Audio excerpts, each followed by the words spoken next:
shirweynihii abaabulka waxbarashada ee sanad dugsiyeedka 2016 ee tirsiga dalka oo looga hadlayay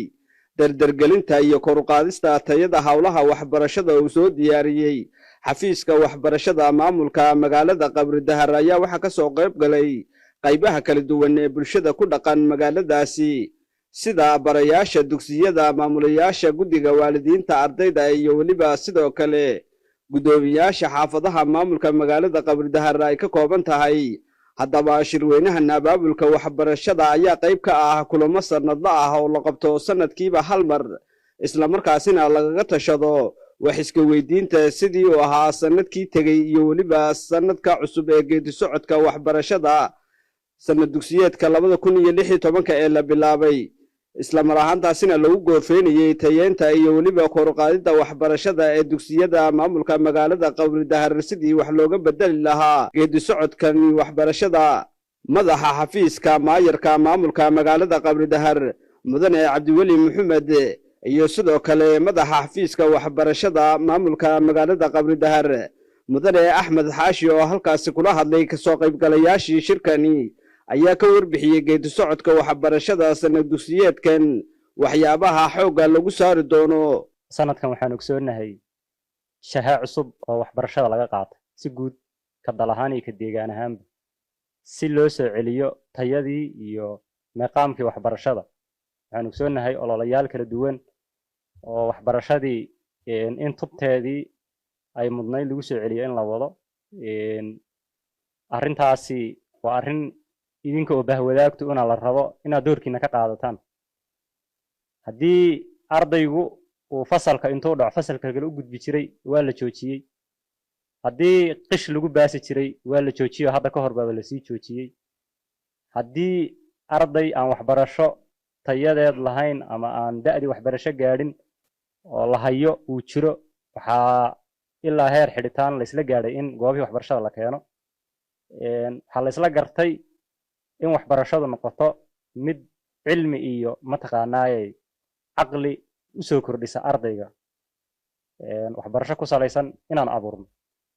ujeedada intaasoo idin laga leeyahay qashkii loo joojiyey mataqaanaay arday dhacay in la baasiyo ololayaal waxbarasho loo sameeyey tayadii goobihii waxbarashada in kor loo qaado dadaalada badan ee bulshaduna qaybta ka tahay dawladuna ay qaybta ka tahay loo wado ujeedka kaliya ee laga leeyahay waxa weeyaan in arday wax bartay oo cilmi iyo aqli leh inuu ka soo baxo dugsiyadeena weeyaan halka ujeedu ma leeyahay waxaana shirkeenan u daaran yahay inaan ka wada tashano sidii loo soo xareyn lahaa ardada sanad dugsiyeedka 2016 waxaad la socoteen diiwaangelintu waxay bilaabatay 23kii bishii 12aad 2015 iyo diiwaangelinta sanad dugsiyeedka bilaabatay waxayna ku ekayd 3dii bishii 13aad 2015 ku ekayd markaan dib u qiimeynay diiwaangelinta iyo geedi socodkii qaabka wax loo diiwaangeliyay waxaan ogaanay ama ka garoonay in ardadii intoodii badneed aan la diiwaangelin waxaan ku darnay muddo 7 ah oo diiwaangelinta dib haddana waxa weeye